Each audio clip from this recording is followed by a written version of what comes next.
2026 সালের ফিফা বিশ্বকাপ ঘিরে নতুন করে আলোচনায় উঠে এসেছে ইরান।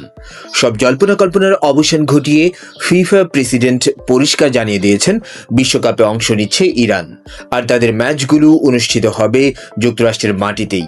ইতোমধ্যেই এশিয়া অঞ্চল থেকে বাছাই পর্ব পেরিয়ে বিশ্বকাপের টিকিট নিশ্চিত করেছে ইরান জাতীয় দল, কিন্তু আসল নাটক শুরু হয়েছে ভেন্যু নিয়ে। যুক্তরাষ্ট্র ম্যাচ আয়োজনের সিদ্ধান্তে আপত্তি জানিয়েছিল ইরান। তারা শুরু থেকেই ভেন্যু পরিবর্তনের অনুরোধ করলেও ফিফা সেই আবেদন সরাসরি নাকচ করে দিয়েছে। ফলে এখন প্রশ্ন উঠছে, মাঠের লড়াইয়ের পাশাপাশি কি রাজনৈতিক উত্তেজনাও প্রভাব ফেলবে বিশ্বকাপের পরিবেশে? বিশেষ করে যুক্তরাষ্ট্র ও ইরানের দীর্ঘদিনের উত্তেজনাপূর্ণ সম্পর্ক এই ইস্যুকে আরও স্পর্শকাতর করে তুলছে।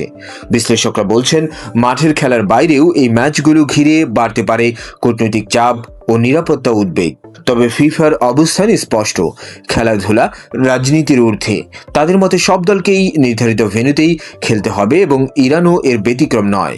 এখন দেখার বিষয়, এই রাজনৈতিক চাপের মধ্যেও ইরান কেমন পারফর্ম করে বিশ্ব মঞ্চে।